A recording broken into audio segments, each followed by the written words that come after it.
Salut les cathos, aujourd'hui nous sommes le 7 septembre et nous fêtons Saint Claude. Clodoald, plus connu sous le nom de Claude, était le fils du roi Clodomir et petit-fils de Clovis et de Sainte Clotilde. Après la mort de son père, ses oncles, Childebert et Clotaire, firent demander à leur mère Clotilde de leur envoyer les enfants de Clodomir pour les proclamer successeurs de leur père.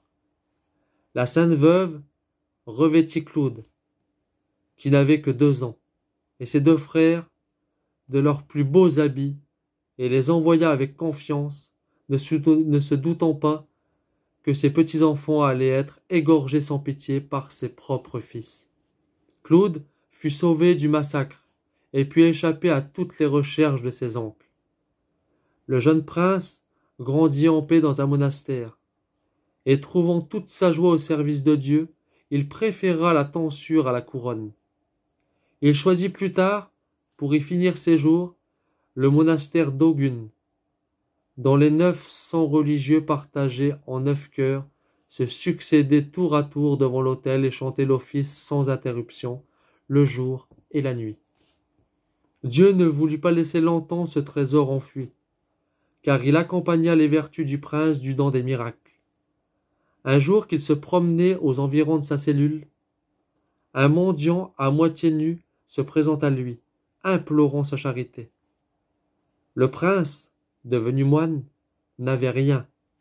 Les pauvres vêtements qu'il portait étaient les seuls objets qu'il eût à sa disposition.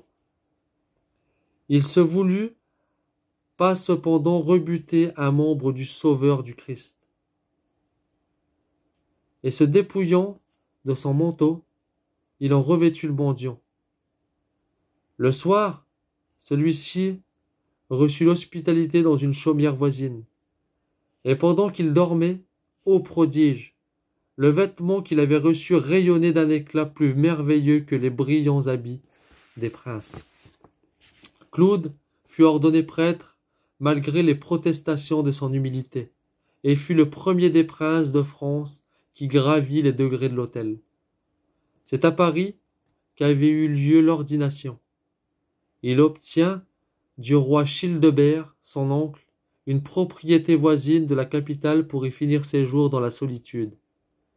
Dès qu'on sut le lieu de la retraite du serviteur de Dieu, on y accourut de toutes parts pour se mettre sous sa direction.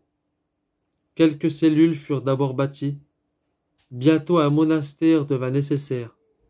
Claude y vécut 7 ans au milieu de ses frères, leur donnant l'exemple de toutes les vertus. Les vertus de saint Claude avaient attiré vers lui de nombreux disciples. Ses miracles firent accourir des foules immenses à son tombeau, autour duquel se forma la ville de Saint-Claude. La piété naïve de nos pères a porté les cloutiers à le choisir pour patron. Que Dieu vous bénisse, et à plus les cathos!